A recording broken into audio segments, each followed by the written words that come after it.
Shalom, shalom, bien-aimés dans le Seigneur. Nous sommes très contents de vous retrouver une fois de plus dans le cadre de la conférence Maranatha, cette conférence que nous tenons autour des prophéties bibliques du temps de la fin.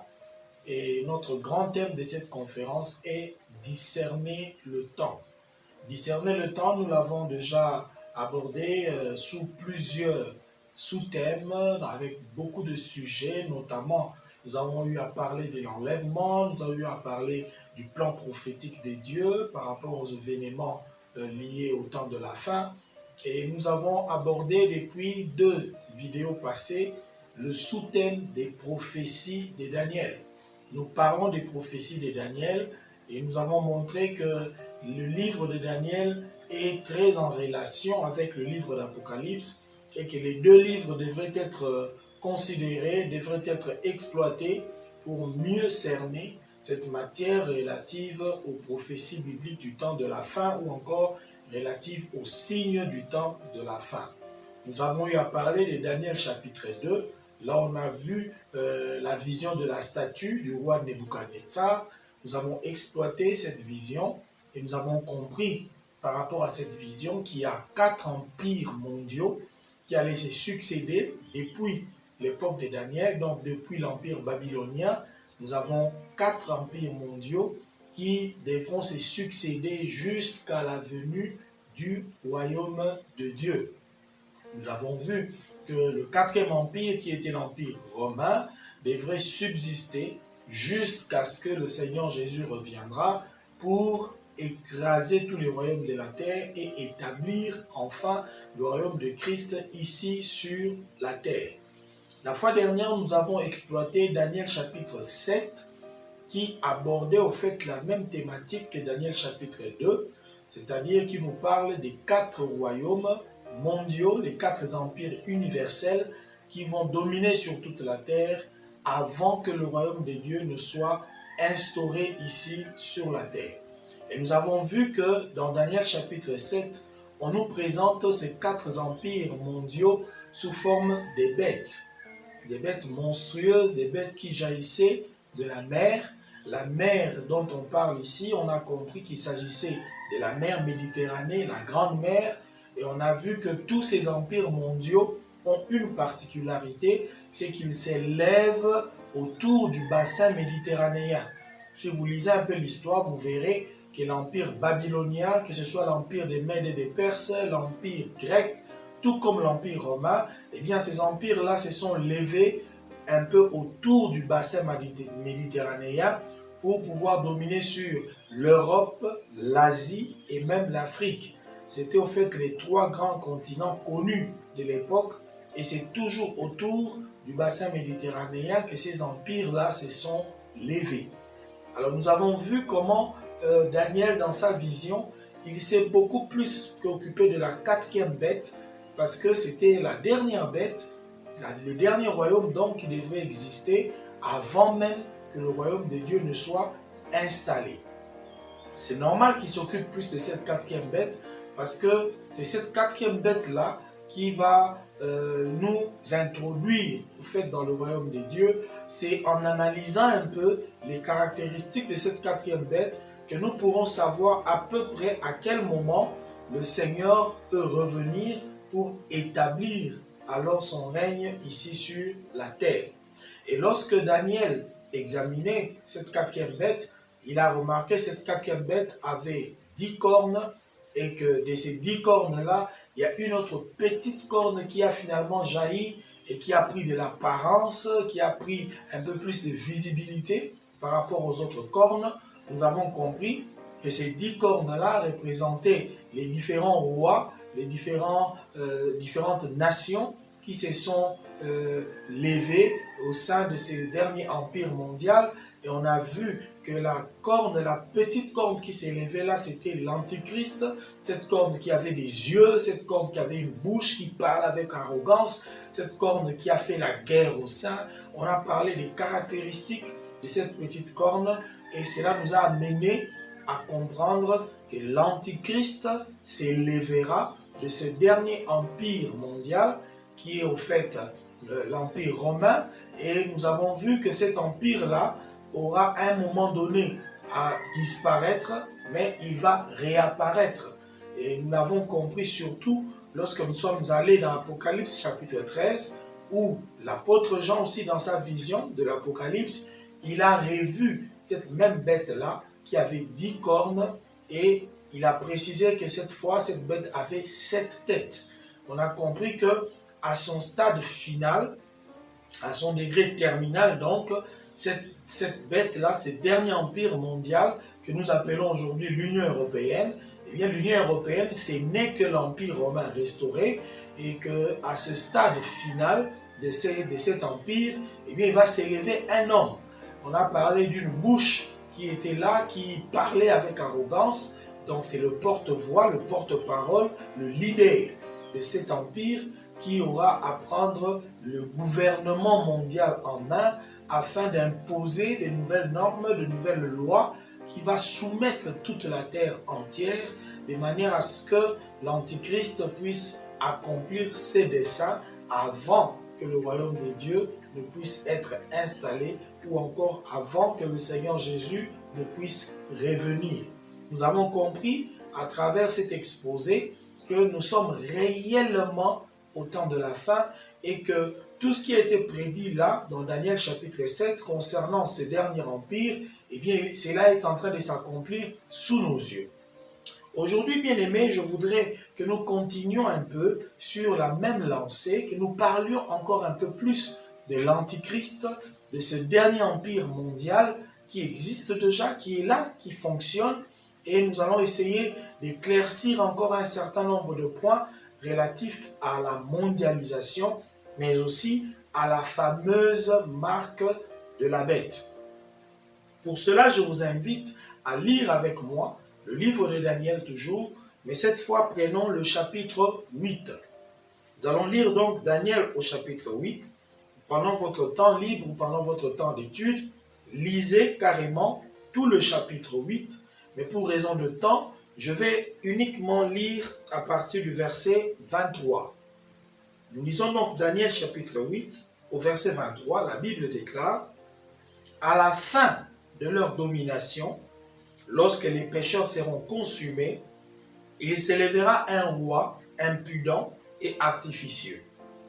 Sa puissance s'accroîtra, mais non par sa propre force. Il fera d'incroyables ravages, il réussira dans ses entreprises, il détruira les puissants et le peuple des saints. À cause de sa prospérité et du succès de ses ruses, il aura de l'arrogance dans le cœur. Il fera périr beaucoup d'hommes qui vivaient paisiblement et il s'élèvera contre le chef des chefs. Mais il sera brisé sans l'effort d'aucune main. Et la vision de soir et des matins dont il s'agit est véritable. Pour toi, tiens secrète cette vision, car elle se rapporte à des temps éloignés. Moi, Daniel, je fus plusieurs jours languissant et malade, puis je me levai et je m'occupais des affaires du roi. J'étais étonné de la vision et personne n'en eut connaissance. Je vous invite, bien aimés, à lire encore avec moi le livre de l'Apocalypse maintenant. Rappelez-vous, nous avions dit que nous allons souvent faire cette danse-là, de transiter du livre de Daniel pour le livre de l'Apocalypse, parce que l'Apocalypse est clair, le livre de Daniel. Et je vous invite à lire Apocalypse chapitre 13. Relisons ce texte-là, il est très important pour la matière d'aujourd'hui. Nous lisons Apocalypse 13, donc au premier verset, il est écrit « Puis je vis monter de la mer une bête qui avait 10 cornes et 7 têtes. Et sur ses cornes, 10 diadèmes, et sur ses têtes, des noms de blasphème. La bête que je vis était semblable à un léopard, ses pieds étaient comme ceux d'un ours et sa gueule comme une gueule de lion. Le dragon lui donna sa puissance et son trône et une grande autorité. Et je vis l'une de ses têtes comme blessée à mort, mais sa blessure mortelle fut guérie, et toute la terre était dans l'admiration derrière la bête. Et ils adorèrent le dragon, car il avait donné l'autorité à la bête. Ils adorèrent la bête en disant, qui est semblable à la bête et qui peut combattre contre elle? Et il lui fut donné une bouche qui proférait des paroles arrogantes et des blasphèmes. Et il lui fut donné le pouvoir d'agir pendant 42 mois. Et elle ouvrit sa bouche pour proférer des blasphèmes contre Dieu, pour blasphémer son nom et son tabernacle et ceux qui habitent dans le ciel. Et il lui fut donné de faire la guerre aux saints et de les vaincre. Et il lui fut donné autorité sur toute tribu, tout peuple, toute langue et toute nation.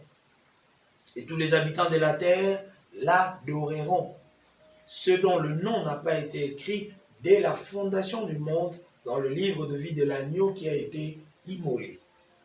Si quelqu'un a des oreilles, qu'il entende. Si quelqu'un mène en captivité, il ira en captivité. Si quelqu'un tue par l'épée, il faut qu'il soit tué par l'épée. C'est ici la persévérance et la foi des saints. Puis je vis monter de la terre une autre bête qui avait 2 cornes semblables à celles d'un agneau et qui parlait comme un dragon. Elle exerçait toute l'autorité de la première bête en sa présence et elle faisait que la terre et ses habitants adoraient la première bête dont la blessure mortelle avait été guérie. Elle opérait des grands prodiges, même jusqu'à faire descendre du feu du ciel sur la terre à la vue des hommes. Et elle séduisait les habitants de la terre par les prodiges qu'il lui était donné d'opérer en présence de la bête, disant aux habitants de la terre de faire une image à la bête qui avait la blessure de l'épée et qui vivait. Et il lui fut donné d'animer l'image de la bête, afin que l'image de la bête parlât, et qu'elle fit que tous ceux qui n'adoraient pas l'image de la bête fussent tués. Et elle fit que tous, petits et grands, riches et pauvres, libres et esclaves, reçussent une marque sur leur main droite ou sur leur front, et que personne ne put acheter ni vendre sans avoir la marque, le nom de la bête ou le nombre de son nom. C'est ici la sagesse, que celui qui a de l'intelligence calcule le nombre de la bête, car c'est un nombre d'hommes et son nombre est 666. Voilà, bien aimé dans le Seigneur, cette lecture relative à cette dernière bête dont nous avons déjà commencé à parler depuis notre dernière vidéo. Eh bien, cette dernière bête représente l'Union européenne actuelle qui n'est rien d'autre que l'Empire romain restauré. Nous avons montré comment est-ce que cet empire était blessé, cette bête était blessée à la mort. L'une de ses têtes avait une blessure mortelle et il s'agissait de l'Allemagne. Cette Allemagne qui a été réunifiée, la blessure a été guérie et c'est ce qui a permis à la bête de se relever. C'est ce qui a permis à l'Empire romain de pouvoir encore se recomposer, se reconstituer, et cet empire a pris simplement une nouvelle identité que nous appelons l'Union européenne. Bien aimé, le chapitre 8 du livre de Daniel nous donne beaucoup de détails concernant l'Antichrist, c'est-à-dire le dernier leader de cet empire romain restauré.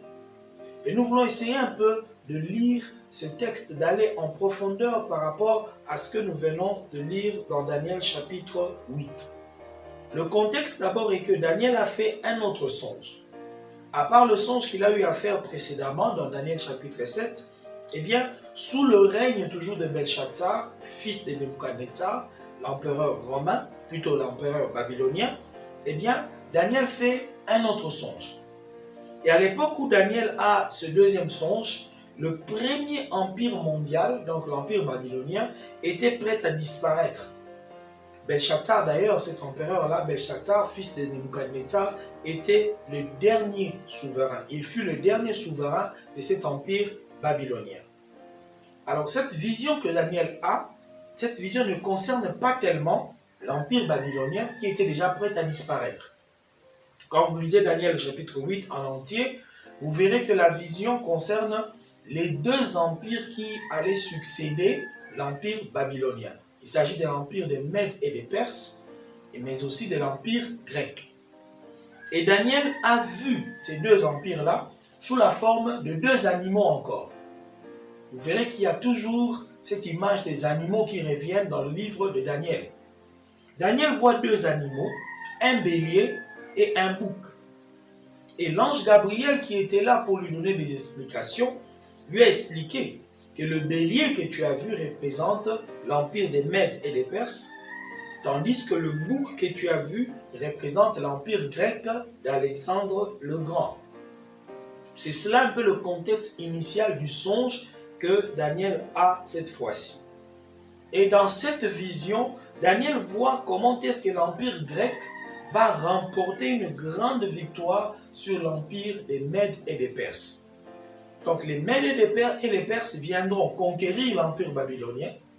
Et après un temps, il y a l'empire grec qui viendra, comme troisième empire, conquérir aussi l'empire des Mèdes et des Perses. Et Daniel a vu comment le bouc qui représente cet empire grec viendra frapper le bélier qui représente l'empire des Mèdes et des Perses et conquérir ce deuxième empire pour enfin s'installer. Daniel voit donc dans cette vision-là comment Alexandre le Grand, qui était représenté par une corne, on a vu que le bouc avait une grande corne devant ses yeux et on a bien dit que cette grande corne représente le premier roi. Ça nous explique donc que dans la vision, quand on parle d'une corne, on parle d'un roi puissant, on parle d'un roi influent. On a vu comment la première corne là qui était sur le bouc, sur l'empire grec, comment cette corne a été rapidement brisée et remplacée par 4 autres cornes qui s'étaient orientées dans 4 directions différentes. Cette vision donc nous montre de quelle manière Alexandre le Grand, qui fut le premier roi de cet empire grec, après avoir conquis simplement l'empire des Mèdes et des Perses, eh bien, Alexandre le Grand est mort prématurément. À l'âge de 33 ans seulement, il est mort. Et lorsqu'il est mort, il n'a même pas laissé de successeurs. Parce que personne ne s'attendait à sa mort. Il était mort très jeune, en l'an 323 avant Jésus-Christ, et qu'il meurt comme cela, sans préparer un successeur, cela a évidemment déstabilisé son grand empire. Et 2 ans après qu'il soit mort, eh bien, ces généraux, ces 4 généraux qui étaient en même temps ses compagnons, ses amis, ils ont commencé à se disputer par rapport à la succession au trône, et cela a fait que finalement l'empire grec a éclaté en 4 parties, en 4 grands royaumes indépendants. Il y a un de ses amis, Ptolémée, qui a pris la partie de l'Égypte, c'est celui qu'on appelle dans la vision là-bas le roi du Midi. Il y a un autre, Séleucus, qui a pris la partie de la Syrie, et c'est celui qu'on appelle dans la vision le roi du Septentrion, le roi du Nord. Il y a encore un autre, un troisième, Lysimaque. Lui, il a pris la partie qu'on appelait jadis l'Asie mineure. Et enfin, il y a Cassandre qui a pris la partie qu'on appelait la Macédoine. C'est comme cela que l'empire grec a été éclaté en 4 grands royaumes. Et tous ces 4 royaumes-là, finalement, ont été conquis par les Romains. Et ce sont ces 4 grands royaumes-là qui ont finalement été absorbés au sein de l'Empire romain ou encore au sein de la 4e bête, la dernière bête dont nous parlons ici. Alors, dans la vision que Daniel a, dans Daniel chapitre 8, il parle précisément d'abord de cette manière, de la manière dont l'Empire grec a eu à conquérir l'Empire des Mèdes et des Perses et comment cet Empire grec allait évoluer historiquement. Mais vous remarquerez qu'à partir du verset 19, l'ange Gabriel qui donnait des explications à Daniel sur l'évolution de cet empire grec, comment il allait évoluer, eh bien, l'ange fait immédiatement une grande percée dans le temps. Il fait une percée à travers les siècles pour parler à Daniel des choses qui arriveraient à la fin des royaumes de la terre. Notez que les choses que je viens de vous dire ici concernant l'Empire grec qui a éclaté en quatre, vous pouvez vérifier cela dans les livres d'histoire. Eh bien, cela s'est accompli exactement comme la prophétie de Daniel l'avait annoncé. Dieu n'a pas menti. Quand vous lisez l'histoire du monde, eh bien, c'est ce qui s'est passé exactement pour l'Empire grec. Alors, l'ange Gabriel, quand il parle à Daniel concernant l'évolution de l'Empire grec dans le temps, comment est-ce qu'il allait être éclaté en quatre grands royaumes et que finalement le tout sera absorbé par l'Empire romain, l'ange dit à Daniel au verset 26, il lui dit, cette vision que tu vois là, tiens-la secrète parce qu'elle se rapporte à des temps éloignés. Au fait, l'ange n'était pas là pour parler à Daniel simplement des événements qui pourraient arriver dans 2 ou 3 siècles suivants. Non, mais il voulait lui parler des choses qui allaient s'accomplir précisément au temps de la fin. Vous verrez cela même au verset 19. Il lui dit, la vision que tu vois concerne un temps qui sera la fin. Voilà pourquoi, quittant directement l'histoire là de l'Empire grec et des 4 royaumes qui étaient issus de l'Empire grec, l'ange traverse rapidement les siècles et il arrive au point de dire à Daniel, à la fin de la domination de tous ces royaumes-là, eh bien, il va s'élever un roi impudent et artificieux. C'est cela que l'ange dit au verset 23. Et l'ange précise, il dit, à la fin de ces royaumes-là, lorsque les pécheurs seront consumés. Voyez-vous, il parle déjà de l'époque où les pécheurs seront consumés. Quand est-ce que les pécheurs seront consumés, selon la parole prophétique? Eh bien, c'est à la fin des temps. C'est à la fin du monde. Et l'ange, il traverse tous les siècles depuis l'époque de l'Empire grec, il traverse les siècles et il parle à Daniel de ce qui allait arriver au moment où les pécheurs seront consumés. Donc la prophétie ou la vision se rapporte précisément à l'époque de la fin du monde. C'est comme cela que Daniel justement nous donne des précieuses informations relatives à la fin du monde ou encore au temps de la fin. Et l'ange dit ceci à Daniel, à la fin de leur domination, je suis au verset 23, lorsque les pécheurs seront consumés, il s'élèvera un roi impudent et artificieux. Quand il dit un roi impudent, ça veut dire un roi insolent, un roi cynique et un roi artificieux, donc il sera rusé, un roi hypocrite. Et on dit sa puissance s'accroîtra, non par sa propre force. Il fera d'incroyables ravages, il réussira dans ses entreprises, il détruira les puissants et le peuple des saints. Et on nous dit à cause de sa prospérité et du succès de ses ruses, il aura de l'arrogance dans le cœur.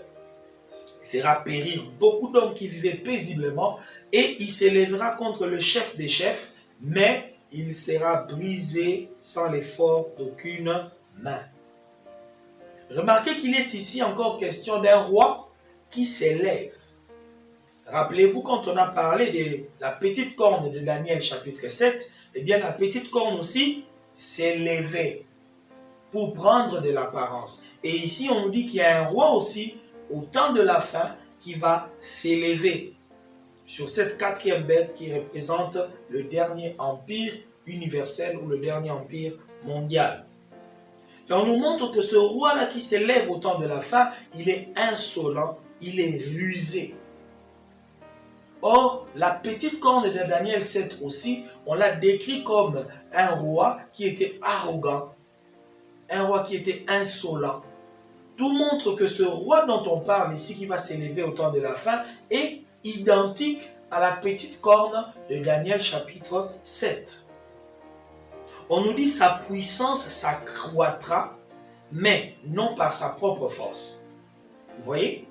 On avait vu que la petite corne là-bas, elle aussi, elle va s'élever petit à petit pour prendre suffisamment d'apparence, plus d'apparence que les autres. Rappelez-vous, on a vu que dans ce dernier empire universel, eh bien, il y a des gens qui ont voulu prendre de la visibilité par la force. Napoléon a voulu réunir l'ancien empire romain par la force, il a échoué. Hitler a voulu le faire par la force, il a échoué. On a vu que ce dernier empire, eh bien, ce n'était pas par la force que quelqu'un pourrait réellement réunir ces grands empires ou encore dominer sur ces grands empires. Ce n'est pas par la force que l'on pourra diriger ces derniers empires. Il faut de la ruse, il faut de la sagesse. Tous ceux qui vont tenter de régner sur ces derniers empires, sur l'Europe unie par la force, eh bien, ça ne marchera jamais. Et on nous montre que ce roi ici, lui ne va pas non plus utiliser la guerre comme moyen pour conquérir le pouvoir, mais il va plutôt utiliser la ruse. N'oubliez pas, le diable était très rusé depuis le jardin d'Éden. On a dit que le serpent était l'animal le plus rusé. Et c'est ce qui a permis à ce que le diable s'incarne dans cet animal-là, parce que cet animal avait déjà en lui plutôt la ruse comme caractéristique.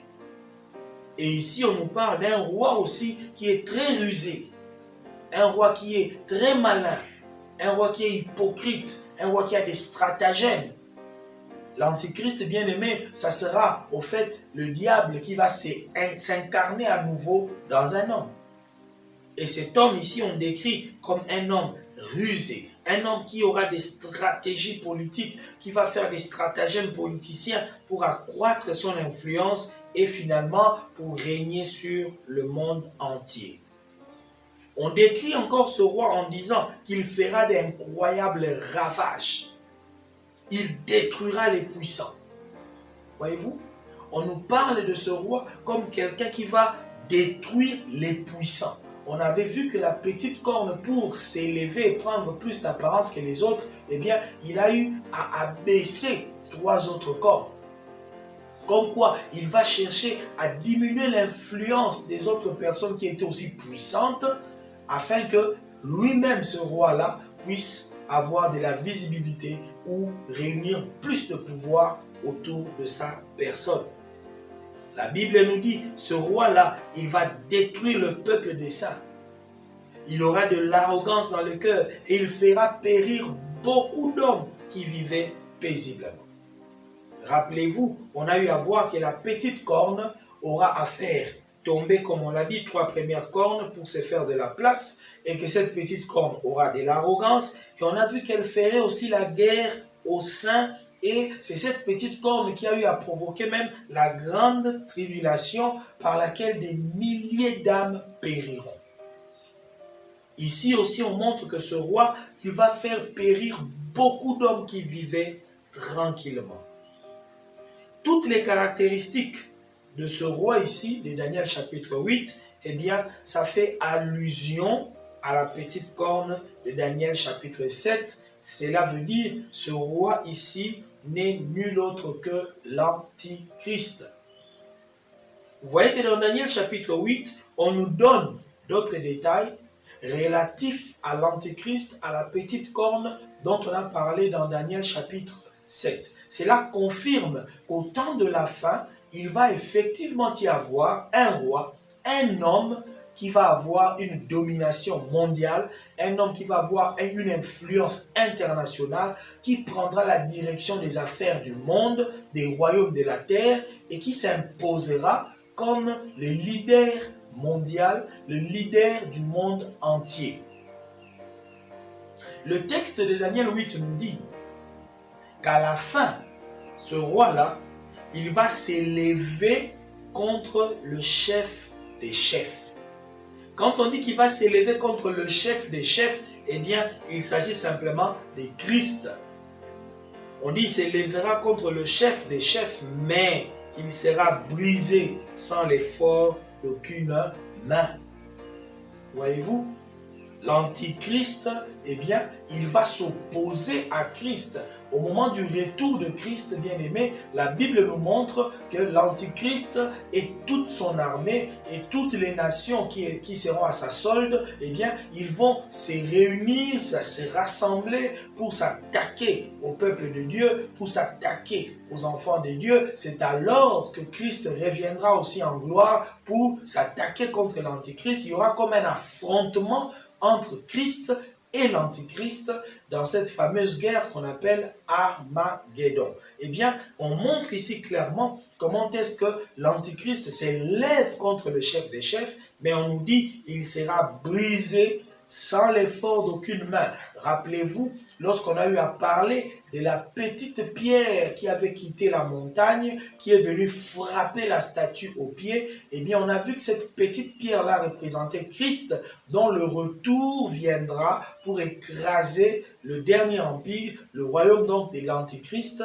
Eh bien ici, la parole confirme cela, que l'Antichrist sera détruit, brisé, sans l'effort d'aucune main. C'est-à-dire ce n'est pas un être humain terrestre, ce n'est pas un complot humain terrestre qui va détruire cet homme-là, mais c'est la petite pierre, cette petite pierre qui se détache sans le secours d'aucune main. C'est Christ par son retour qui écrasera cet homme, qui écrasera l'Antichrist et qui mettra fin à son règne et à son royaume. C'est très important à savoir. Vous voyez que les prophéties bibliques, eh bien, tout s'accorde tellement bien. Vous voyez que dans Daniel 2, Daniel 7, Daniel 8, tout s'accorde pour nous révéler que l'Antichrist et son dernier empire mondial, eh bien, ils seront détruits au moment du retour glorieux de Jésus-Christ. L'Antichrist ne sera pas détruit n'importe quand, n'importe comment, s'il n'y a que le retour de Jésus-Christ qui mettra fin au règne de l'Antichrist. Voilà un peu comment est-ce que Daniel chapitre 8 nous donne des détails concernant le dernier leader, le dernier roi du dernier empire mondial. Et lorsque nous avons lu l'Apocalypse au chapitre 13, on a eu à parler aussi de cette dernière bête-là et on a vu comment cette dernière bête qui représente le dernier empire mondial, on a vu comment est-ce qu'une bouche a été donnée à cette bête-là et on a vu que cette bouche-là représentait encore l'Antichrist, ce dernier roi dont nous venons de parler ici dans Daniel chapitre 8. Dans Apocalypse 13, on dit simplement une bouche lui fut donnée. La bouche qui a été donnée à ces derniers empires représente l'Antichrist, le dernier leader mondial qui aura de l'arrogance, qui va proférer même des blasphèmes contre Dieu, qui va faire la guerre aux saints et qui va agir pendant 42 mois, c'est-à-dire 3 ans et demi. On a vu dans le livre de Daniel qu'on avait dit la corne, la petite corne aura à régner pendant 3 ans et demi. Il fera la guerre aux saints pendant 3 ans et demi. Et dans l'Apocalypse, on dit 42 mois. Les deux nombres-là qui sont donnés signifient exactement la même chose. C'est 3 ans et demi. La grande tribulation durera 3 ans et demi. Nous y reviendrons lorsque nous parlerons des 70 semaines de Daniel. Mais remarquez que dans l'Apocalypse 13, lorsqu'on a fini par donner les détails relatifs à la 4e bête, au dernier empire mondial, cette bête-là qui est montée de la mer, c'est curieux de voir que Jean a encore vu une autre bête. Jean n'a pas vu simplement cette bête-là qui avait 10 corps, qui représente l'Empire romain restauré, donc l'Union européenne, ainsi que l'Antichrist. Il voit cette première bête-là être aidée par une autre bête qui avait des cornes semblables à un agneau. Quand vous lisez Apocalypse 13, on parle d'une autre bête, mais qui ne monte pas de la mer. On dit que cette bête-là monte de la terre, et cette bête avait 2 cornes comme un agneau, mais on a vu que cette deuxième bête était en train de soutenir à 100% la bête-là qui monte de la mer. On parle d'une bête qui a l'aspect d'un agneau, Et c'est cette bête-là, au fait, même qui sera responsable de la fameuse marque de 666. Il y a comme deux bêtes qui collaborent dans Apocalypse chapitre 13. C'est comme si à part la bête qui avait 10 cornes et 7 têtes, il y a une autre bête là qui a des cornes comme un agneau qui vient en rescousse, qui vient aider la première bête à bien régner, à bien dominer et à bien installer sa domination, son autorité sur toute la terre. Je sais que l'identité de cette deuxième bête qui monte de la terre, eh bien, cela a souvent posé quelques problèmes d'interprétation. Mais nous allons essayer avec vous d'examiner un peu toutes les descriptions qu'on donne de cette bête-là qui a 2 cornes comme un agneau. Et on va essayer de comprendre, d'identifier cette deuxième bête. Elle représente qui exactement, cette deuxième bête? Premièrement, on nous dit que cette bête-là monte de la terre, contrairement aux autres bêtes qui montaient de la mer. On a vu que les premières bêtes qu'on a parlé, l'Empire babylonien, les Mèdes et les Perses, l'Empire grec et même l'Empire romain, ces empires-là se sont élevés autour du bassin méditerranéen, autour de la Grande Mer. Mais cet empire ici, ou ce royaume ici, il ne monte pas de la mer. Il monte de la terre, il sort de la terre, un peu comme une faible plante, et finalement, il devient puissant. Voyez-vous? C'est un royaume qui sort au fait d'une nouvelle terre, d'une nouvelle contrée. Il ne monte pas de la mer. Dans la mer là-bas, pour que les animaux, les bêtes montent, on avait vu qu'il y avait de l'agitation sur la mer et on a vu que c'était l'agitation des peuples, des guerres entre nations qui faisaient que des grands royaumes montaient ou de grands empires s'élevaient. Mais ici, il n'y a pas d'agitation de peuple et une nation pousse de la terre comme une faible plante. Retenez ça. La deuxième caractéristique, on dit, cette bête avait 2 cornes semblables à un agneau. Nous savons tous que l'agneau symbolise la nature douce, la nature pacifique, la nature innocente de Christ. Christ est l'agneau immolé, le vrai, le véritable agneau. Alors cette bête ici, qui représente un royaume, a 2 cornes comme un agneau. C'est comme une nation ou un royaume qui est chrétienne. Un royaume qui est chrétien plutôt, qui présente des caractéristiques de christianisme, qui a le christianisme comme caractéristique. Une nation apparemment chrétienne, une nation apparemment pacifique, une nation apparemment innocente. Mais attention, on dit qu'elle parle comme un dragon. L'apparence d'un agneau, mais la voix du dragon sort de la bouche de cet animal qui a 2 cornes comme un agneau. Ça, c'est l'image donc d'une nation qui est hypocrite. Une nation qui vient en peau d'agneau, mais au-dedans, c'est le dragon qui parle. Rappelez-vous dans Matthieu, chapitre 7, verset 15, quand le Seigneur décrit les faux prophètes, il dit « Gardez-vous des faux prophètes. Ils viennent à vous en vêtements de brebis, mais au-dedans, ce sont des loups. » Et ici, on voit une nation, un royaume, qui en apparence est un agneau, mais la voix, c'est la voix du dragon. Et vous verrez que dans Apocalypse 19 au verset 20, cette deuxième bête-là, on l'appelle le faux prophète.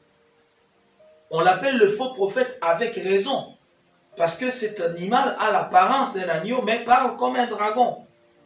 C'est donc un royaume qui apparemment est chrétien. C'est comme une nation apparemment chrétienne, pacifique, mais c'est la caisse de résonance du diable. C'est la caisse de résonance du dragon. C'est ce royaume-là qui fait entendre d'ailleurs la voix du diable par toute la terre. Je crois qu'il y a des gens qui ont commencé déjà à identifier de quelle nation, de quel royaume il s'agit. Toute cette description que je viens de vous donner, eh bien, ça nous conduit nulle part ailleurs que vers les États-Unis d'Amérique.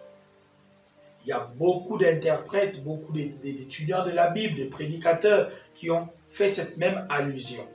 Cette nation ne peut être aucune autre nation que les États-Unis d'Amérique. En effet, les États-Unis, la nation américaine, a germé petit à petit sur une terre qui était encore inconnue à l'époque, l'Amérique. À l'époque, l'Amérique n'était pas connue. Tout le monde connaissait le continent européen. C'est là où les grands empires mondiaux s'élevaient. Mais les États-Unis se sont levés sur une terre inconnue à l'époque, le Nouveau Monde. Eh bien, cet empire s'est levé petit à petit et aujourd'hui, c'est une superpuissance. À partir du XXe siècle, eh bien, cette nation est devenue tellement puissante qu'au jour d'aujourd'hui, eh bien, les États-Unis, c'est l'une des nations les plus puissantes, si pas la plus puissante du monde. On nous a montré dans Apocalypse 13 que c'est le dragon qui avait donné son pouvoir à la quatrième bête, l'Empire romain restauré, l'Union européenne. Il était clair que c'est le dragon qui a donné sa puissance de l'autre côté. Mais ici encore, nous voyons, c'est toujours le dragon qui parle dans cette nation-là. C'est encore le dragon qui utilise cette nation comme son porte-voix. Les États-Unis, à la base, sont une nation chrétienne. Vous serez d'accord avec moi que les États-Unis, à la base, c'est une nation chrétienne. Parce que tous leurs pères fondateurs, tous les pères fondateurs de la nation américaine, eh bien, ils étaient à l'origine des chrétiens protestants. C'était les protestants qui avaient fui la persécution de l'Église romaine en Europe et ils ont migré dans ce nouveau monde et ils ont commencé à vivre là-bas et finalement, ils ont élevé des États qui finalement se sont mis ensemble pour faire les États-Unis d'Amérique et devenir la grande puissance que nous connaissons aujourd'hui. Les États-Unis jusqu'au jour d'aujourd'hui prêtent serment sur la Bible. Partout aux États-Unis, on entend parler de Christ, on entend parler de l'Église, ils se disent à la base, ce sont des chrétiens. Mais vous remarquerez que les descendants de ces pères fondateurs-là qui étaient des chrétiens, ils ont gardé simplement une forme extérieure du christianisme. Ils ont gardé une apparence de christianisme, mais ils se sont adonnés à beaucoup de pratiques sataniques. Ils se sont adonnés à des pratiques occultes, à la magie, à l'occultisme, et ils gardent quand même la Bible sur laquelle ils prêtent serment. On prête serment sur la Bible, on écrit même sur leur monnaie « In God we trust ». Cela veut dire « Nous croyons en Dieu ». Quand vous prenez le billet de $1, c'est écrit comme cela « Nous croyons en Dieu ». Imaginez-vous, quand quelqu'un lit ça, il se dit « Oh là là, cette nation est une nation chrétienne ». Il croit en Dieu, il prête serment sur la Bible. Mais lorsque vous prenez le même billet là où ils ont écrit « In God we trust », en Dieu nous croyons, eh bien sur ce même billet, il y a encore à côté une pyramide de la franc-maçonnerie, une pyramide Illuminati, et au bas de cette pyramide-là, on a écrit en latin, s'il vous plaît, Novus Ordo Seclorum, ce qui veut dire Nouvel Ordre Mondial. On a écrit ça sur le même billet. Donc là où on parle de Dieu, in God we trust, on met en même temps des images de la franc-maçonnerie, des images des Illuminati, et on écrit en latin. Le latin, c'est la langue de la quatrième bête, c'est la langue de l'Empire romain. Posez-vous la question, le latin, ce n'est pas la langue des Américains. Pourquoi dans leur billet de $1, ils écrivent une phrase en latin? Ils se lient directement donc au quatrième empire, à la quatrième bête, dont le latin est la langue. Parce que le latin, c'est une langue romaine, c'est la langue de la Rome. Voyez-vous? Et ils écrivent « Nouvel ordre mondial ». Novus Ordo Seclorum. Ce nouvel ordre mondial dont les Américains parlent dans leurs billets, ce nouvel ordre mondial, ils vont le faire comment? Avec qui? Et ils écrivent ça en latin comme pour faire un lien avec leurs frères romains, avec leurs frères européens. Cette phrase-là est très importante à considérer. Et vous remarquerez que beaucoup de grands leaders du monde parlent maintenant du nouvel ordre mondial. Sarkozy en a parlé clairement, même le président actuel de la France, Macron, en a parlé. Tous les grands du monde parlent d'un nouvel ordre mondial. Et cette phrase-là a été placée par les Américains dans leur billet et ça a été écrit en latin. Qu'est-ce que cela cache, ce nouvel ordre mondial? La pensée ou le projet même de la mondialisation, bien aimé, c'est quelque chose qui se travaille entre l'Union européenne et les États-Unis. Ce projet-là est travaillé entre ces deux bêtes-là. La bête qui monte de la mer, qui avait la blessure, et la bête qui monte de la terre. Ce sont ces deux bêtes-là qui sont à la base de la mondialisation ou encore de la domination de la terre entière. Voyez-vous, l'Apocalypse donc nous révèle que cette bête-là qui monte de la terre, c'est-à-dire les États-Unis, va soutenir à 100% la bête antichrist de l'Union européenne. La bête-là qui monte de la terre, les États-Unis donc, va appuyer la politique de mondialisation, de domination de la terre entière qui fait partie du projet de la bête antichrist. Il est écrit, lisez bien, dans Apocalypse 13, là au verset 12, on dit, la bête là qui monte de la terre, elle exerçait toute l'autorité de la première bête en sa présence. Essayez de comprendre cela. On dit que la première bête est là, elle est présente, mais c'est la bête qui monte de la terre qui exerce toute l'autorité de la première bête en sa présence. Donc l'Union européenne est là. C'est l'Union européenne qui a reçu du diable l'autorité de dominer sur toute la terre, mais ce n'est pas l'Union européenne qui exerce cette autorité-là de manière visible, c'est la deuxième bête qui exerce cette autorité-là aux yeux de tout le monde. Quand vous voyez les États-Unis se lever, parler, décider, bien aimé, sachez-le que l'Union européenne est cachée derrière.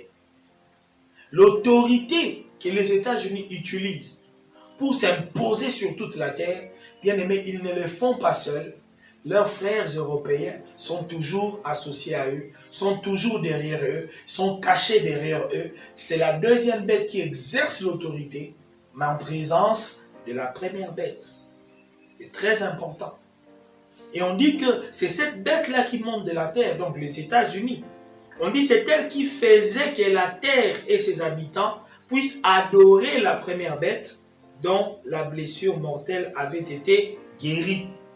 C'est encore elle qui va séduire les habitants de la terre par les prodiges qui lui sera donné d'opérer en présence toujours de la première bête. Vous voyez, on signale toujours en présence de la première bête.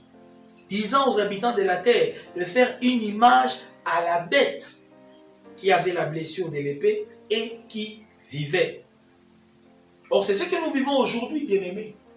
Regardez le contexte international d'aujourd'hui et vous comprendrez qu'il y a une forte relation entre les États-Unis et l'Union européenne. Ce sont les deux-là qui collaborent étroitement pour les mêmes fins, pour les mêmes objectifs, notamment dans le cadre, par exemple, de l'OTAN. OTAN, Organisation du traité de l'Atlantique Nord, c'est une alliance qui lie l'Europe aux États-Unis. Les États-Unis et l'Union européenne, ils sont liés fortement par l'OTAN. Et grâce à l'OTAN, ils font des projets communs. Ils installent leurs bases militaires par-ci par-là à travers le monde pour avoir une domination, pour exercer leur domination sur toute la terre. Ils sont ensemble tous les deux, Union européenne et États-Unis. Ce sont les Américains et les Européens, tous les deux ensemble qu'on appelle communément les Occidentaux. Quand on parle des Occidentaux, on voit l'Europe et l'Amérique. Et pourtant, l'Amérique en soi, ils ne sont pas au niveau de l'Europe de l'Ouest là-bas. Mais pourquoi on les appelle les Occidentaux? Parce qu'en réalité, tous les Américains que nous voyons aujourd'hui, eh bien, ils viennent de l'Europe. Ce sont des Européens qui ont migré ensuite sur le continent américain. Ce sont des frères, en d'autres termes. Les États-Unis, au fait, c'est la prolongation de l'Europe. C'est un même empire en réalité. Les Occidentaux. Tous les deux coopèrent. Ils coopèrent étroitement. Et ils continuent à renforcer leurs liens. Ils renforcent leur alliance. Et c'est ensemble que ces deux bêtes-là dominent sur le monde entier et qu'ils imposent leur point de vue dans toutes les institutions internationales. Même dans les Nations Unies, quand on parle des Nations Unies, l'ONU, bien aimé, regardez bien la composition de l'ONU, regardez bien comment les choses marchent à l'ONU, vous comprendrez que les Nations Unies, c'est simplement l'Europe et l'Amérique qui exercent une domination là-bas. C'est eux qui ont un monopole, c'est eux qui ont un veto. Ils ont créé les Nations Unies pour faire croire que c'est toutes les nations de la Terre qui sont représentées là-bas. Mais qui sont les leaders là-bas? Qui est-ce qui décide là-bas? Quand on parle du Conseil de sécurité des Nations Unies, qui est-ce qui domine là-bas? Où se trouve le siège même de l'ONU, des Nations Unies? C'est en Amérique. C'est chez eux qu'ils ont installé le siège. Une manière de dire, le pouvoir là de dominer sur toutes les nations du monde, eh bien, c'est nous qui devrons l'exercer. Quand on parle de la communauté internationale, ce gouvernement mondial au fait qui domine la Terre au jour d'aujourd'hui, à la tête de ce gouvernement mondial, il y a quoi? Il y a les États-Unis et il y a l'Europe. Ce sont ces deux grandes puissances-là, ces deux bêtes-là qui dominent sur toute la Terre. Vous remarquerez que les États-Unis, dans leurs discours, dans leurs lois, ils prônent toujours la justice. Ils parlent beaucoup de la justice, ils parlent de la liberté, ils parlent de la démocratie. Ils sont connus comme la nation la plus démocratique. Ils ont des textes légaux qui sont basés sur la justice, ainsi de suite. Mais en réalité, la parole de Dieu montre que cette nation-là est une nation hypocrite. C'est la caisse de résonance de Satan. C'est cette nation qui fait entendre la voix du diable dans le monde entier. Quand vous entendez les États-Unis parler, quand vous entendez les Américains décider, prendre des résolutions, eh bien, c'est le diable qui parle à travers cette nation-là. Ce n'est pas moi qui le dis, c'est la parole de Dieu qui le dit. Et nous devons commencer à analyser maintenant les décisions des États-Unis, la manière dont les États-Unis essayent de mater la terre entière ensemble avec les Européens. Vous comprendrez que cette autorité que les États-Unis exercent, ça ne vient pas d'eux-mêmes, c'est le diable qui est caché derrière cette nation-là. Remarquez qu'au jour d'aujourd'hui, c'est au fait les États-Unis qui imposent. Parfois, ils les font un peu comme gentiment.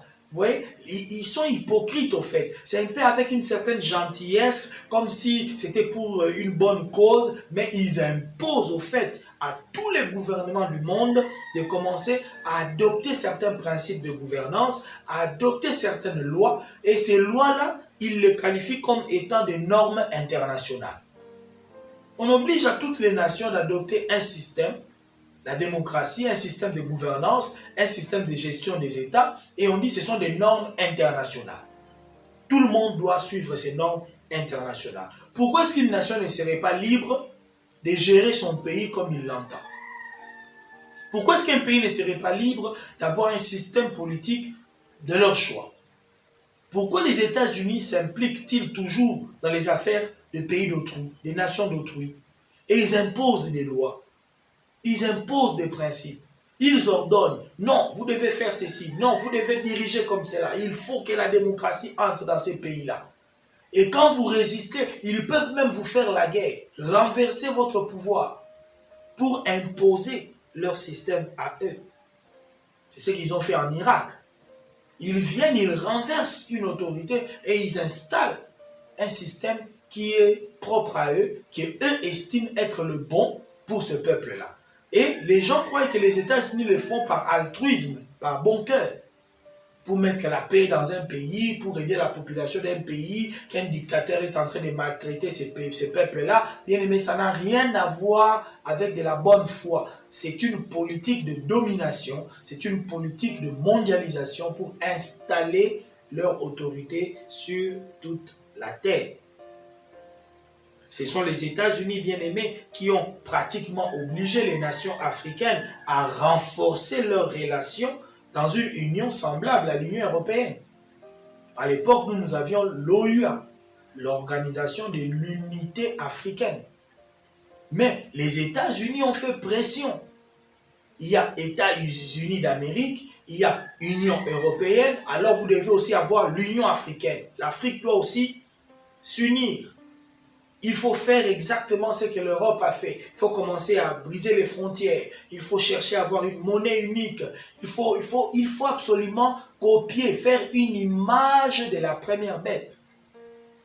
Et c'est ce que la parole de Dieu avait déclaré. Il fallait avoir que toutes les nations fassent une image de la première bête. Commencer à copier le modèle de l'Union européenne.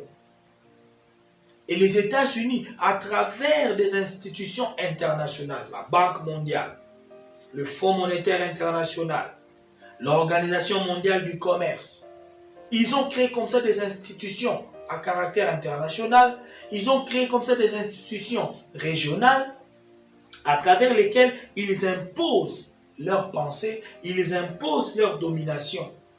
Et ils sont en train de pousser l'Afrique actuellement à ouvrir aussi un marché commun comme l'Europe l'a fait.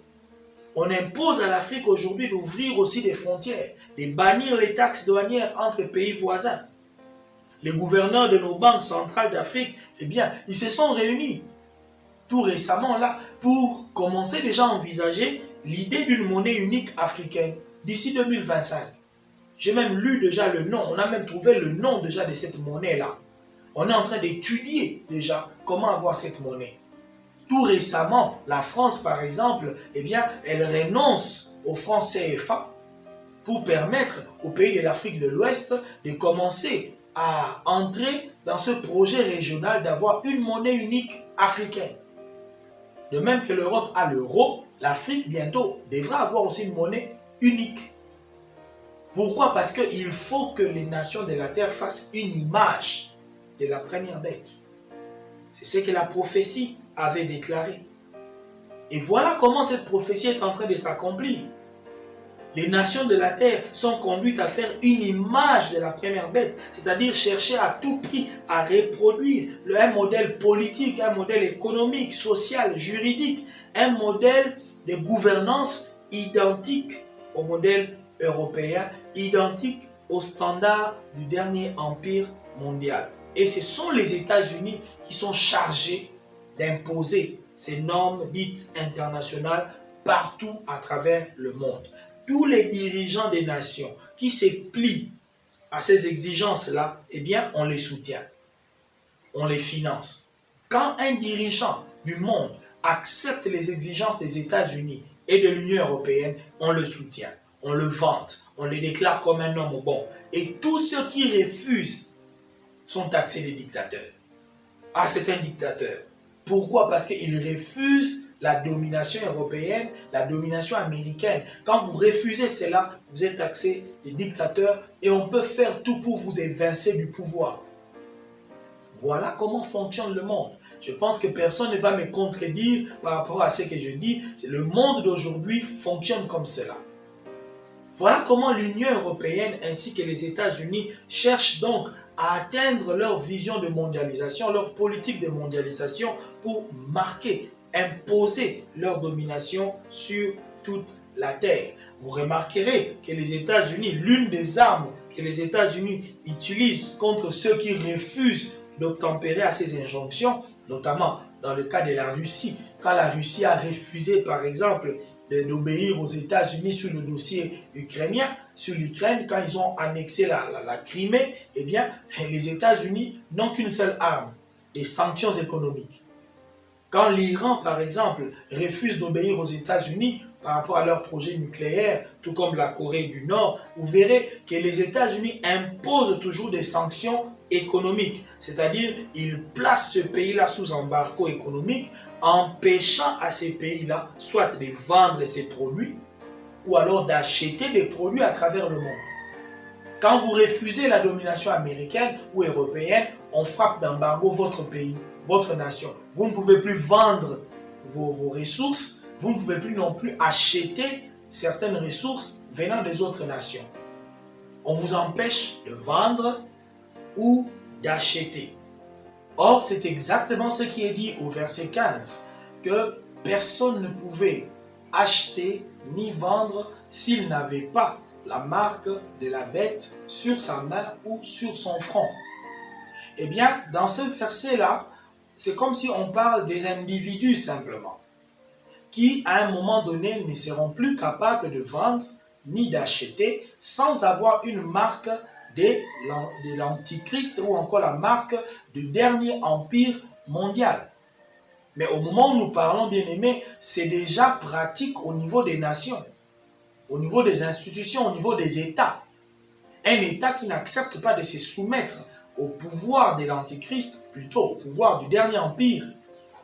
Une nation qui refuse de se soumettre au pouvoir mondialiste, à la communauté internationale, qui est composée de l'Union européenne ainsi que des États-Unis, quand vous refusez d'obtempérer, d'obéir à leurs injonctions, eh bien vous êtes placé sous embargo.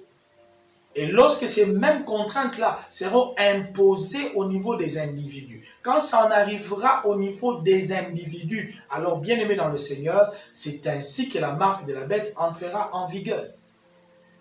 Or, le fait que déjà au niveau des nations, cela est en vigueur. Regardez les dirigeants du monde aujourd'hui. Si un président d'un pays ou d'une nation quelconque refuse d'obtempérer aux injonctions de l'Union européenne, tout comme aux injonctions des États-Unis, regardez ce qu'on fait de lui. On agresse son pays, on envahit même son pays, on l'évince du pouvoir. Vous voyez? Non seulement on frappe le pays d'embargo, mais on est capable même de venir le tuer pour qu'il ne dirige pas son pays. Parce qu'il doit se plier aux injonctions des États-Unis, tout comme de l'Union européenne. Voilà comment la mondialisation fonctionne. Voilà comment le monde d'aujourd'hui fonctionne. Et bientôt, bien aimés, ces contraintes-là vont quitter le niveau des États. Ça va arriver même au niveau des individus. Bien-aimés dans le Seigneur, il est plus tard que nous ne le croyons. Ce sont les États-Unis, bien-aimés, qui ont créé comme ça des institutions internationales dans tous les secteurs. Ils ont mis en place des institutions internationales. Même dans le secteur économique, ils ont des multinationales. Au fait, on veut absolument contrôler tous les secteurs politiques, économiques, sociaux, juridiques. Et il faut que tout le monde puisse adhérer à ces institutions-là, obéir aux normes qui seront édictées par ces institutions internationales, régionales, mondiales. Et celui qui refuse d'adhérer à ces institutions ou encore aux principes édictés par ces institutions, eh bien cette personne-là ne pourra pas bien vivre tranquillement dans cette société mondialisée. Dans le secteur de la religion, bien aimé dans le Seigneur, le processus aussi est en cours. Parce que n'oubliez pas, on parle de cette dernière bête qui sera adorée par tous les habitants de la terre. Il y a là donc un aspect religieux qui entrera aussi en vigueur. Et de même qu'au jour d'aujourd'hui, nous avons des institutions internationales sur le plan politique, sur le plan économique, sur le plan financier, sur le plan juridique. Bien aimé, il va bientôt aussi y avoir une organisation mondiale de la religion. On voudra absolument avoir aussi des institutions mondiales à caractère religieux, des structures internationales à caractère religieux.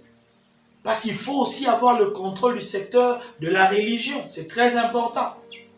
Et les États-Unis sont en train déjà aujourd'hui de créer le rapprochement, de chercher comment attirer toutes les grandes religions du monde pour chercher à créer une religion mondiale, à créer un culte écuménique, à faire en sorte qu'il y ait un rapprochement entre toutes les religions du monde, entre toutes les églises du monde, toutes les structures ou les institutions religieuses du monde, pour que tout soit placé ensemble et qu'au moment donné, cela soit soumis à l'adoration de l'Antichrist. Les États-Unis jouent un rôle clé dans cette entreprise-là mondialiste, surtout en ce qui concerne la gestion du secteur religieux.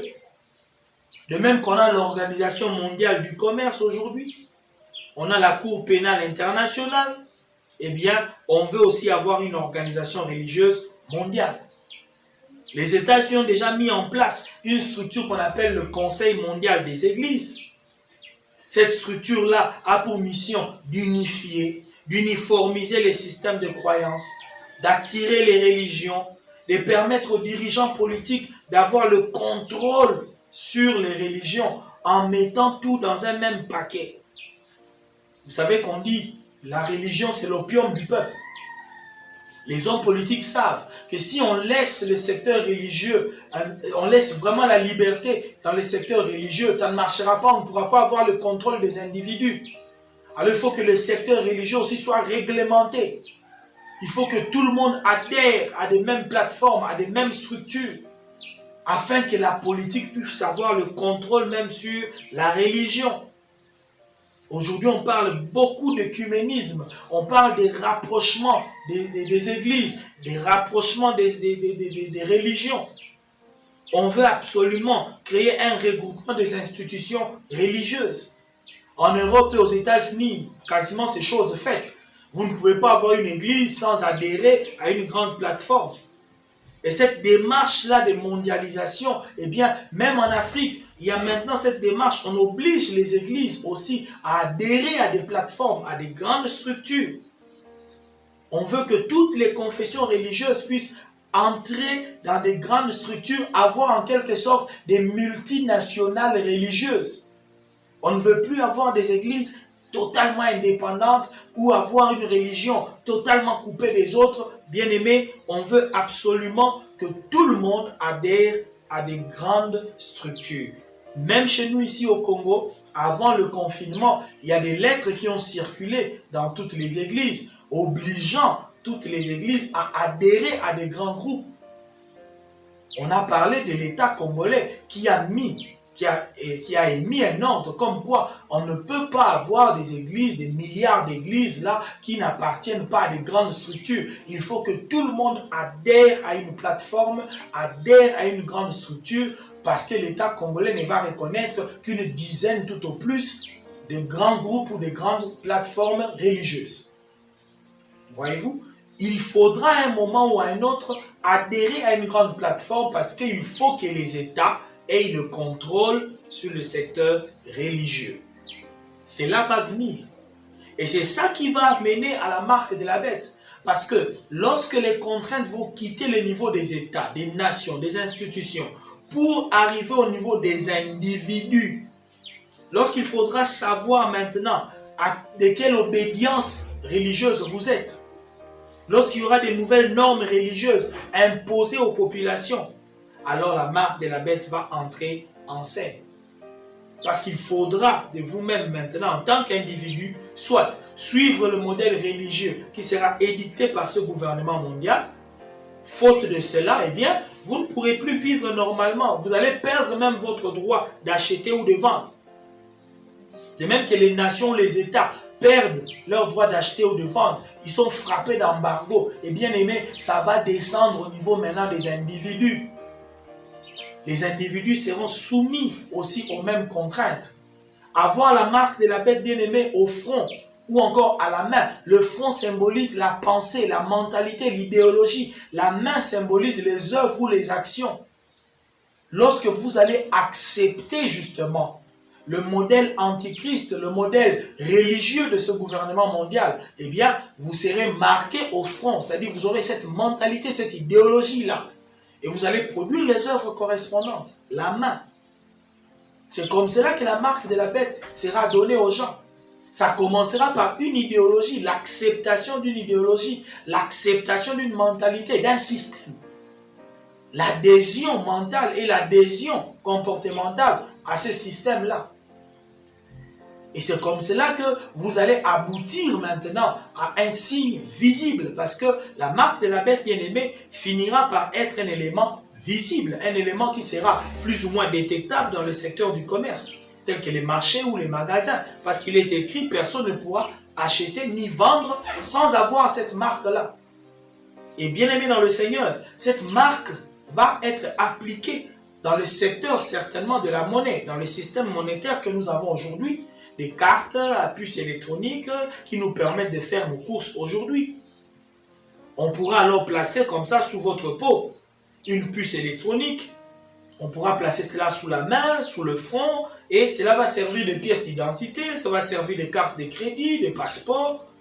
On fournira là-dedans toutes vos informations, y compris votre obédience religieuse ou encore votre appartenance ecclésiastique. Et cette technologie existe déjà pour votre information. Cette technologie est déjà testée en Europe, tout comme en Amérique. Vous voyez, on teste déjà cela.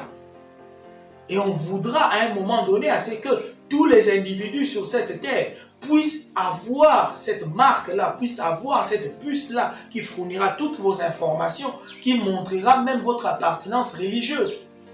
Vous savez, frères et sœurs, avec le terrorisme islamique d'aujourd'hui, et c'est devenu plus difficile, par exemple, à certains musulmans d'accéder à certains territoires, ou encore d'exercer certaines fonctions, de travailler dans certains secteurs. Vous voyez, l'obédience religieuse deviendra une exigence. On pourrait maintenant commencer à remplir dans votre formulaire, par exemple, d'engagement, on peut vous exiger de dire vous êtes de quelle obédience religieuse, pour savoir à quelle grande structure religieuse vous appartenez. Et tant qu'on ne connaît pas votre identité religieuse, ça peut devenir un danger, un obstacle pour vous d'accéder à une fonction, d'accéder à un travail, d'accéder à un marché quelconque. C'est vers cela que nous allons. Les États sont déjà soumis à cela. Les gouvernements du monde sont déjà soumis à cela. Les présidents du monde sont soumis à cela. Les présidents du monde aujourd'hui, si vous n'appartenez pas à un secteur politique donné, à un regroupement politique donné, si vous n'êtes pas, vous n'adhérez pas à une mentalité ou à des normes internationales, à une politique de gouvernance, à un système imposé par la soi-disant communauté internationale, eh bien, vous ne régnez pas. On vous évince du pouvoir, on vous taxe de dictateur. C'est comme cela que le monde fonctionne au jour d'aujourd'hui. Et quand ça va quitter le niveau des États pour descendre au niveau des individus bien-aimés dans le Seigneur, la marque de la bête entrera en vigueur. Voilà où nous en sommes bien-aimés dans le monde d'aujourd'hui. Et la plupart des gens ne savent rien de cela. Nous vivons comme si de rien n'était pendant que les prophéties bibliques sont en train de s'accomplir sous nos yeux. Les deux bêtes d'Apocalypse 13 sont déjà là. Ils sont en train de mettre en place leur système de domination du monde entier. La mondialisation, bien-aimée, prépare le règne de l'Antichrist. Et cette mondialisation est déjà très avancée dans tous les secteurs, politiques, économiques, social, juridiques, technologiques. La technologie aide cette mondialisation à s'installer, même sur le plan culturel. Aujourd'hui, dans le monde entier, eh bien, c'est la culture occidentale qui est en train de dominer. Ce qui vient de l'Europe, ce qui vient des États-Unis, ça domine même en Chine, ça domine en Asie, en Afrique, partout sur la terre, la culture occidentale. La culture donc de la dernière bête et de l'autre bête qui monte de la terre, c'est leur culture qui devient maintenant la culture mondiale aujourd'hui. Tous les secteurs sont influencés. Et le secteur religieux n'échappe pas. Bien-aimé, Dieu aidant, dans notre prochaine vidéo, nous allons justement un peu nous apaisantir sur ces secteurs-là religieux. Nous allons voir de quelle manière la dernière bête-là, la bête sur laquelle l'Antéchrist va régner, le dernier gouvernement mondial, nous allons voir comment elle va aussi exercer sa domination dans le secteur religieux. Nous allons un peu parler de la grande prostituée, de Babylone la grande. Nous verrons comment le secteur religieux aussi entre en scène dans ce gouvernement mondial de l'Antichrist. Vous comprendrez mieux comment est-ce que le livre de Daniel nous a fourni une bonne base et que le livre d'Apocalypse éclaircit ces informations liées à la fin de temps. Jusqu'à ce que nous nous retrouvions, bien-aimés, que Dieu vous bénisse. Que le Seigneur vous aide, frères et sœurs, à vous préparer à partir dans l'enlèvement, parce que je vous l'assure, il ne serait pas profitable pour vous d'être encore dans ce monde lorsque l'Antichrist paraîtra, lorsqu'il mettra en place son système de domination, même dans le secteur religieux, il vaudra mieux ne pas être ici dans ce monde, parce que la Bible dit que ce roi-là, il fera périr beaucoup d'hommes qui vivaient paisiblement. Que vous ne soyez pas parmi ces gens-là qui seront contraints à recevoir la marque de la bête ou alors à périr par la grande tribulation. Que le Seigneur vous aide à vous préparer à partir dans l'enlèvement pour ne pas vivre sous ce règne terrible de l'Antichrist, sous ce dernier empire qui fait tout pour imposer sa domination sur toute la terre. Que le Seigneur vous bénisse. et au plaisir de vous retrouver dans le cadre de cette conférence Maranatha autour du thème « Discerner le temps ». Que le Seigneur vous bénisse et à très prochainement.